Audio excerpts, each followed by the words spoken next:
Hey guys, how's it going? It's Bryce coming at you from the F-150. This is my first video.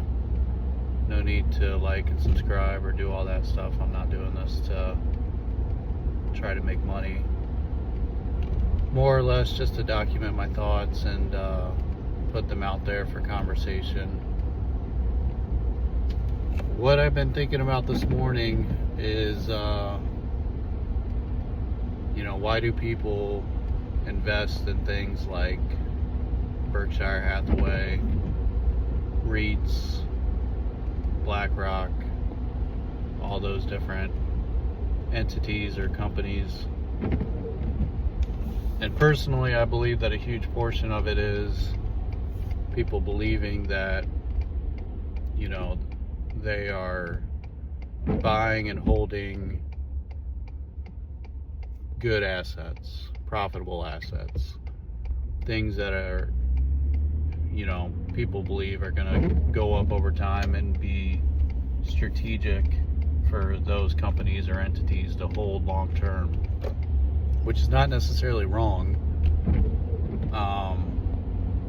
But I use that as pushback for the people that believe that a company like Strategy is a bad investment.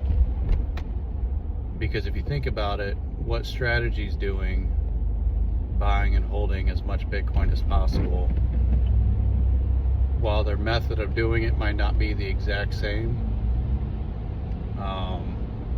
it's really no different. They are buying and holding a scarce asset that over time they believe will be a good investment.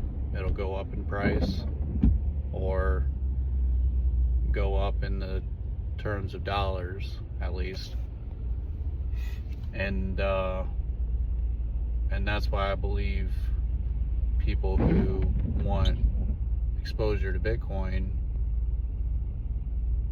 find it easier to invest in a company like that, because it gives you that exposure with a lot of upside while also maybe a lot of downside.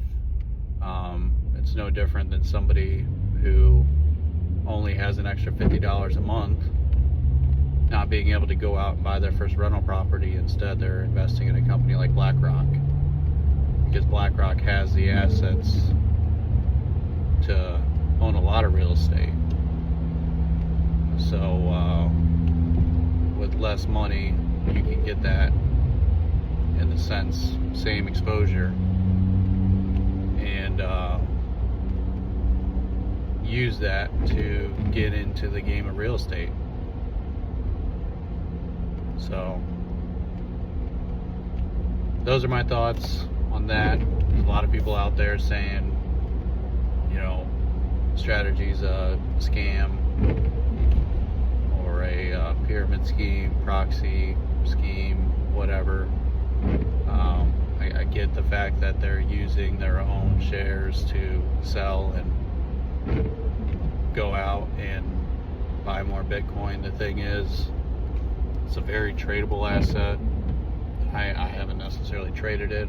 I do a lot of buying and holding, and this isn't financial advice at all, but if you watch the MNAV, it's very easy to see when it goes up, they're going to sell more shares.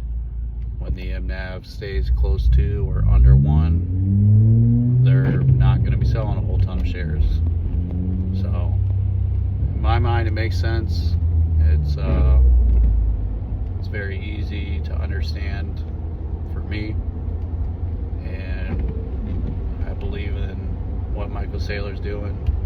I like the transparency-ness. I like being able to see what he's doing, when he's doing, get updates every single week, not have to wait for quarterly filings or anything like that.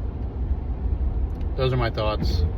If you've got other thoughts, feel free to comment, share them below. I'd love to have conversations with whoever. Thanks for tuning in. Thanks for watching the video. Hope you guys have a blessed day.